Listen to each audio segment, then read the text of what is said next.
Your Excellency, naibu wa rais wetu na viongozi wetu wa kanisa, mchungaji wetu Daktari Humphrey, pamoja na wachungaji wengine ambao wameungana na sisi siku ya leo, pamoja na aliyetuhubiria siku ya leo, viongozi wetu wote, our senator, our women rep, mbunge wetu wa hapa Bwana Mashua, na viongozi wengine wote wabunge ambao tumeungana pamoja, MCAs wetu wote, MCA wa hapa na MCA mgeni rafiki yetu ambaye ametoka Murang'a, na nyinyi marafiki zetu wote ambao tumeungana wana hii kanisa na ambao wamekuja tuungane siku ya leo. Bwana Yesu asifiwe. Asifiwe tena. Basi tuinue mkono hivi tusalimiane. Asanteni. Mimi siku ya leo, Your Excellency, uniruhusu kwa vile naona tumeongea sana na hatutaki pesa iende, kwa vile tulikuwa tumekuja kazi ya kutafuta pesa za kumaliza hii kazi. Sasa mimi unipe ruhusa tu, sitaongea sana, niseme tu kama mawili ama matatu. Hawa watu ni watu wetu, tuko nao kila siku, na nitapata nafasi ya kuja kusema yale mambo tungependa kusema, kwa vile nitakuwa mchache sana wa maneno. Ndio hizi pesa ambazo tunatafuta zipatikane siku ya leo. Sisi tunakuanga hapa kila siku, Your Excellency. Sisi hatuendagi mahali. Mimi naishi Kiambu, ninalala Kiambu, ninaamkianga Kiambu. Hawa tunashindanga nao kila siku, so sina news ya kuja kuleta. Na kwa hivyo hakuna mambo yenye mimi naweza kuja ati kusema saa hizi ndio yasikikane tu kwa maana wewe uko hapa. Ile tu naweza kusema ni yale ya kawaida. But otherwise tuna nafasi ya kuja kuongea. Nimshukuru mchungaji wetu huyu, mchungaji Daktari Humphrey. Huyu Daktari Humphrey, Your Excellency, mimi nimemjua, na ukimwona amekwambia yeye anasomesha huko university kama lecturer, ukipata nafasi tu, Your Excellency, huyu mzee umuite tu mkunye kikombe ya chai na yeye kwa ofisi. Huyu daktari, hii kazi unaona amesimamia hapa, na anaitwa sasa professor, lecturer. Huyu alianzia kama makanga wa matatu, alikuwa anapiganga matatu hivi kule Nairobi. Amekuja, ameingia kwa dini, amefika mahali amefika mpaka sasa, ndio huyo anaitwa lecturer. Na huyu ni mfano mzuri kwa vile mtu hubadilisha maisha yake na unafika mahali ambapo unaweza kuwa mwenye tumaini na tegemeo kwa jamii. Ya pili, pia naye mchungaji wetu mwenye ametuhubiria, nataka niseme shukrani sana kwa mahubiri mazuri. Na sijui nyinyi kama mlisikia vizuri, lakini mchungaji alituambia ya kwamba hii kazi ya kujenga kanisa sio kazi ya kila mtu. Sasa sijui kama nyinyi wakati wewe unakaa hapa unajisikia wewe ni mtu mmoja wa kujenga kanisa ama sio wa kujenga kanisa. Nyinyi ni watu wa kujenga kanisa ama sio watu wa kujenga kanisa jameni? Hebu tuone watu wa kuja kazi ya kujenga kanisa. Haya. Kwa hivyo ndio nimesema tufupishe maneno. Wacha tu, Your Excellency, ni washukuru wanahii. Na kwa hivyo zile pesa tunatafuta za kumalizia, tutaungana pamoja, tuziweke pamoja, hii kazi imalizike. In the meantime, Your Excellency, wakati ulifika pale hatukukuambia, tulificha hapo vitu vingine ndio uzione. Ukikuja hivi vile ulifika hapo, ile magari tuliweka hapo, tulikuwa tunafunika hapo nyuma, ni kubaya sana hapo. Kama gari yako ingeingia hapo kwa hiyo parking ya kanisa ungetoka, tungekwama. Sasa sisi wakati unatusaidia hii pesa, tumeongea na hao viongozi wa kanisa ya kwamba tukifikia Jumatatu tutaanza kutengeneza hiyo mahali nje, tutengeneze mzuri. Sasa ndio siku nyingine ukikuja hii kazi yenye utatusaidia kumaliza ile ya nje, sisi tutakuwa tumefanya. Yangu ya mwisho, Your Excellency, ni kutaja tu kwa ufupi ya kwamba hii area sisi tumekuwa hapa, na ningependa kwanza, Your Excellency, with your permission, niseme tu, my friend Senator, hapa Kiambu, Your Excellency, sio ati ni bahati tuko naye vile hatuna mafuriko. It's not luck. Your Excellency, wakati kulitangazwa ya kwamba hii mvua itakuwa yenye tatanishi. Sisi kama serikali ya county, I immediately called my entire government, all the ministers, all the chief officers, all the directors, and I dissolved every other function. Na nikaambia watu wavae gumboot na wavae kabuti, alafu tuende kwa ground. Sisi wote tumekuwa kila mahali, there is no one word saizi, Your Excellency, for the last 2 weeks ambapo sisi hatujakuwa hapa. The second day wakati ilitangazwa ya kwamba tutakuwa na mvua hapa, Your Excellency, I mobilized in every sub-county 3 excavators and 3 backhoes. Saa hizi hata hapa Kiambu tuko na excavator 3. MCA watakwambia. We have been opening the drainages day and night. That is why, Your Excellency, although we were supposed to have been the ones who suffered most, sisi tuko mbele. So my brother, our senator, the reason why you find ya kwamba sisi hatujafurikiwa ni kwa vile tumekuwa hapa kwa ground, Your Excellency. Tukiwachana hapa saa hizi, mimi naenda hapa Dumberi, nitamuliza Mashua rafiki yangu tuende pamoja. Naenda pale Dumberi, naenda kule Junu. Tumekusanya watu wetu wenye walikuwa kwa mahali ya hatari, tumeweka pamoja. Ningependa nimshukuru our county commissioner pamoja na regional commissioner na team yetu, Your Excellency, ile ulitupatia. We have been working with them. Kule hata saizi Kejabi, CC alikuwa ananipigia jana akiwa kule Kejabi, ndio tutafute suluhisho tena mahali tulikuwa na wewe. Kuna hatari ilikuwa inaonekana tena itakuja kwa vile kuna damu hapo zimejaa. So nataka tu niwaambie wana Kiambu ya kwamba sisi kwa upande wa kazi tumeamua kufanya kazi, na kazi tutafanya. What we are going to do. Your Excellency, sitaki kusema mengi, nimesema tu acha tu nitakuja kuzungumza mwenyewe, lakini huyu rafiki yetu wa kutoka Nairobi, ulisikia vile alisema, Your Excellency, aliongea akasema ya kwamba huu ni wakati ambapo tunafaa kuangalia lengo moja kama serikali, na ni serikali yote, sio serikali ya county ama serikali kuu peke yake. And Your Excellency, as my friend, because you are my friend and I normally come to you, tunaongea tu, nikukumbushe neno moja tu kwa heshima. Tulikuwa na wewe kule Sagana Lodge siku ile tulikaa na rais wetu Dr. William Samoei Ruto, na kabla rais hajakuja kuongea, wewe ndio uliongea. You are the one who spoke, and you spoke on behalf of the people of this region wakati tulienda huko, and on the nation. Kuna mambo yenye ulisema, Your Excellency, kwa vile uko busy labda unaweza sahau. With respect, let me remind you, ulituambia kama region ya hii Mount Kenya ya kwamba sisi tumepatiwa kazi, na ya kwamba ile kazi tumepatiwa na wale watu wote wameteuliwa, tumeteuliwa ndio turudishe shukrani na mkono kwa watu walichagua. Na ukasema hii Mount Kenya region hatutaaibisha ile nia njema yenye rais ametuonesha. Na huyu Gakuya ameongea hapa akasema, Your Excellency, sasa ni wakati wetu wa kulenga. Hatutaki mtu ya kuja kusumbua wewe. At this time you are the one who is leading this assault moving forward. Tunataka utembee, uendelee, na nataka niwakumbushe viongozi wote, Your Excellency, with due respect, even you, that in another, saa hizi tushamaliza mwaka 1.5 kutoka siku ile tulikuwa pale Sagana. In another 3 years tutarudi pale na wewe, na utasimama tena, utatuambia yale mambo ulituambia kuliendaje. Did we do what we said? Na ndipo unasikia mimi nataka kusema kwa uwazi ya kwamba kama viongozi tuseme ile tunasema mchana hapa hadharani, na tufanye hiyo ikiwa usiku. Let's not speak one thing in the daytime and do the opposite in the night. Your Excellency, saa hizi sisi tunataka tukushikirie. Mtu anakupenda, hakupendi, afanye nini, you are the deputy president of this country. Moving forward, wakati itafika siku ya accountability, it is you. We shall ask you as a people. We give you the opportunity to lead us. You led us. What did you bring us home?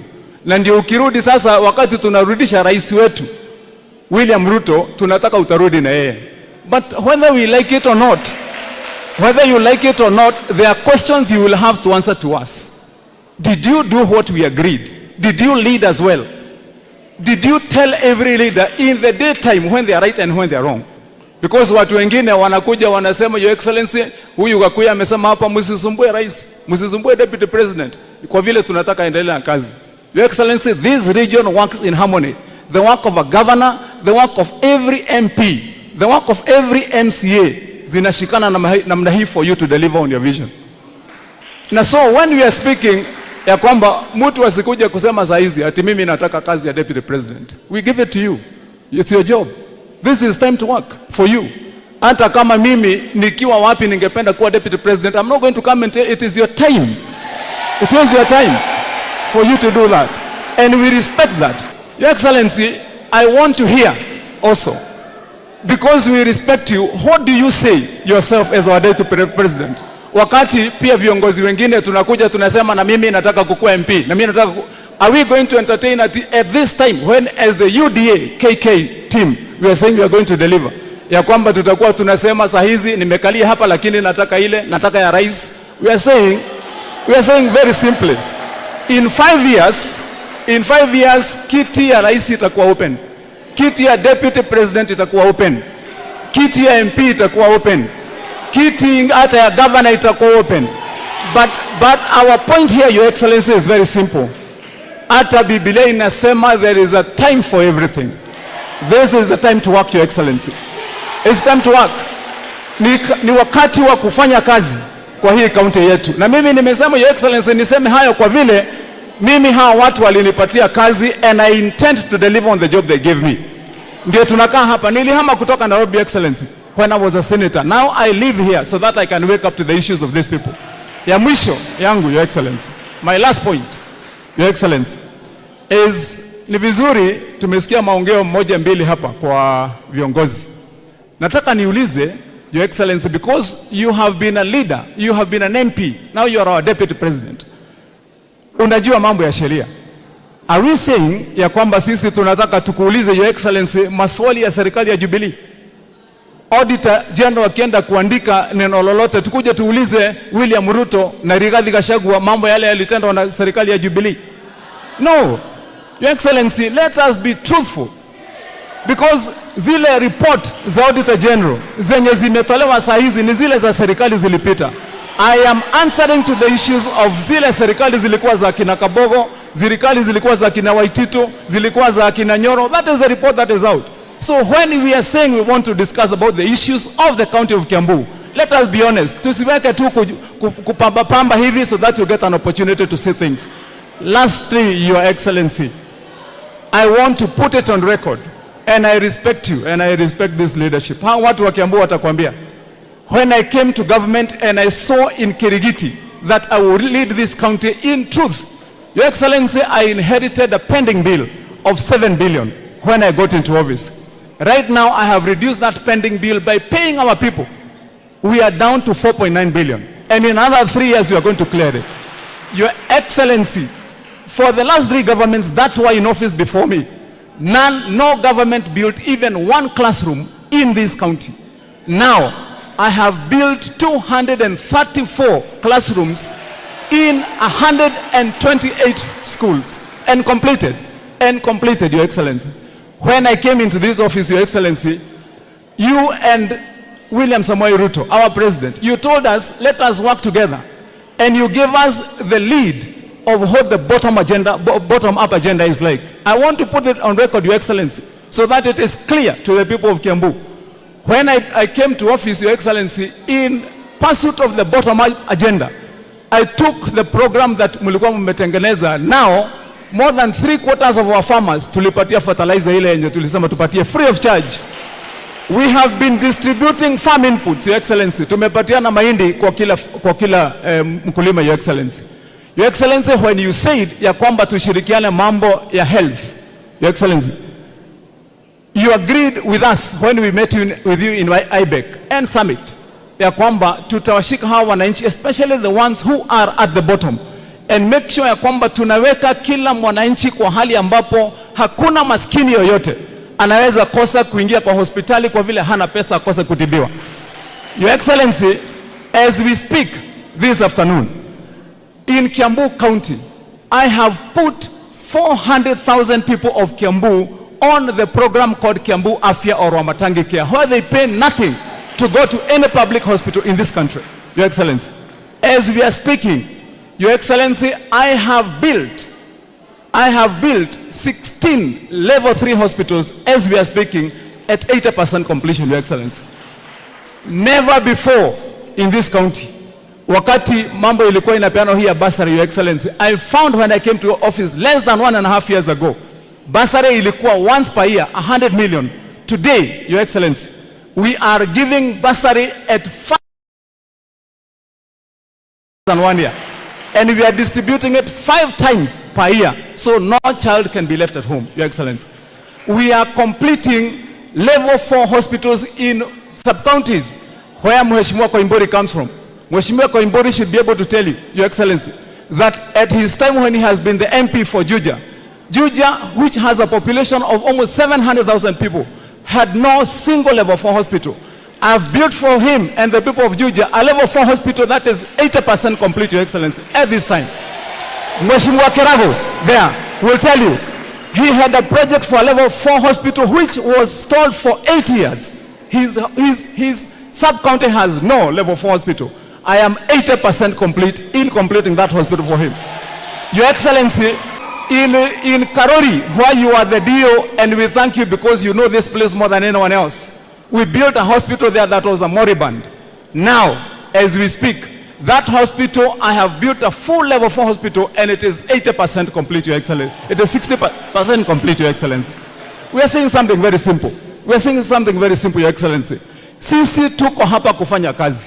Na mambo ya siasa, hatutaki siasa at this time, my people of Kiambu. We don't want politics at this time. Ile kitu tutafanya, Your Excellency, utakuja utaniuliza kama governor. Wewe governor nilikutetea ukapata kiti. Ulikuja ukaniaibisha ama ulifikisha agenda yangu kama governor. Na niwaulize hawa wenye wanatafuta viti, ongeeni ukweli mchana. Your Excellency, saa hizi tukiongea, na ningekuomba hata wewe uingilie. Kuna viongozi hapa wanaenda mpaka kwa EACC. Kuambia EACC naendeni mchokore huyo governor. Tuone ile mambo iko. Wanaenda mpaka kupeleka vitu za uongo ndio tukuje tuchokorwe. We are saying, Your Excellency, let us be truthful, let us be fair, let us be honest. The deciders of how this thing will look like in 2027 are these people. Hapa nyinyi mnajua ya kwamba, na nataka nimshukuru Mashua kwa vile wewe ni mwanafunzi mzuri. Naona umesoma mzuri. Your Excellency, I'm the one who has introduced in this county for the first time ever that every child takes porridge in the morning, vitamin rich with sukari every morning. Anajua hivyo. In every ECD center nowadays. Mashua umekopi mzuri. Kwa vile mimi ndio nimeintroduce kwenye hii county, Your Excellency, that 3 days a week, every child, mtoto wa maskini, mtoto wa single mother, wote wanakula mayai siku 3 per week. Boiled, Your Excellency. I am the one who has introduced, Your Excellency, for the first time in this county, that every child now, not tomorrow, anakunywa maziwa every Thursday. So hiyo yenye Mashua umesema tuongeze ile mchele na nini ni mzuri. Tumeshaanza safari and that is the way we are going to go. Your Excellency, I don't want to add anything. Hizi kazi za hizi barabara tu ile kitu nitakuomba. I'm the chairman in the Council of Governors of Roads. Na kuna ombi tulileta mbeleni. Your Excellency, tunashukuru vile mlisema juzi wakati mmekutana na rais. Tuna ombi moja. Ya kwamba kuna ya kwanza ile pesa inaitwa Road Maintenance Levy Fund. Ningefanya a special appeal to you. Utusaidie kama serikali za county. Hapa saizi mimi niko na daraja kubwa. Niko na moja hapa inapita mahali kunaitwa Memble, a big one. Imefungia watu more than 50,000. Imeenda kabisa. Children are not going to schools on both sides and they can't go. Hapo Memble, Your Excellency. Hata huko Thika, mahali mheshimiwa anasema anataka kiti ya governor. Huko kwake, Your Excellency, kuna daraja kubwa. Inaitwa Ndonyo Sabuk ambayo imetembea. Hayo ndio mambo yenye angekuwa nazungumzia. Your Excellency, hapa because nasema hivyo kwa vile ni mjumbe wa Thika, angekuwa anaongea mambo ya Thika. Your Excellency, Your Excellency, hizi daraja ndogo kwenye hii county yetu, we have 27 bridges ambayo yote imesafishwa na maji, Your Excellency. Kwa hivyo ningependa nikuulize ile RMLF turudishie hiyo pesa, Your Excellency, kama serikali za county tutengeneze hizi barabara. Na ya mwisho, wakati mnakutana na rais wetu leo, tafadhali muulize kwa heshima ya kwamba vile mlifanya juzi, sisi tumeshika hivi na tunasema ni vizuri. Tafadhali declare a national disaster of these floods, and then mtuachilie some bit of money, ile emergency fund iongezeke, ndio sisi tuweze kuungana na hao viongozi wa administration yako, alafu tumalize hii kazi. The closest person, Your Excellency, who can reach to the last bridge in the last village is the county government, tukifanya kazi na hao. And then mtusaidie hiyo, sisi tutafanya kazi. Otherwise, Your Excellency, mimi nataka nikupe assurance yangu kama governor in broad daylight that as long as you are sitting on that seat, usifikishiwe fitina na mtu yeyote. I have a mouth to speak for myself. Tunanyamazanga kwa vile tunapenda amani, na mimi ni mzee, nimekaa kwa hiyo mambo ya uongozi kwa muda sasa, sina haja ya kupiga kelele, niko na haja na kusaidiana na hawa watu wetu wa Kiambu. But you have my assurance that as long as you sit on that position, you have my 100% support and my people hawa wa Kiambu. Tutakushikilia mpaka tuende kule mbele, and we have no doubt hata hiyo 2027 tutasimama imara. Na wewe unajua vile safari ilikuwa hapo mbeleni, wakati ulipewa hiyo kiti, kuna watu walileta taswishi kusema hivi. Now people can see and they can prove that you are what the president saw when he gave you the job. Some people could not have seen that you have what it takes to lead. Now you have proved that you have. Hata hiyo 2027, God willing, sisi tutasimama nyuma yako na tutembee pamoja. Hatutaki kusema mengi kwa vile unajua hii viti wengine wanakaa. Tulikuwa na wewe kule kwa bunge wakati when your own brother was governor and he got sick, and I was with you wakati ulipigana juu chini kuokoa maisha yake, lakini Mungu alimchukua akiwa anakalia kiti ya governor. Ndio nataka niwaambie viongozi wengine, wakati hii mambo ya kujipiga kifua ya kusema mambo mingi, wachana naye. Ile kazi Mungu amekupatia, shughulikia saa hiyo, kwa vile hata hujui kama hiyo unasema utaona. You don't even know kama itakuwa wakati huo, Your Excellency. So ndio nimesema sisi watu wa Kiambu tunataka amani, tunataka kuendelea na tunataka mambo ikuwe sawa sawa. So Your Excellency, I want to welcome you. Tafadhali kuja, mimi sina maneno na najua Mungu atujalie tutatembea vizuri.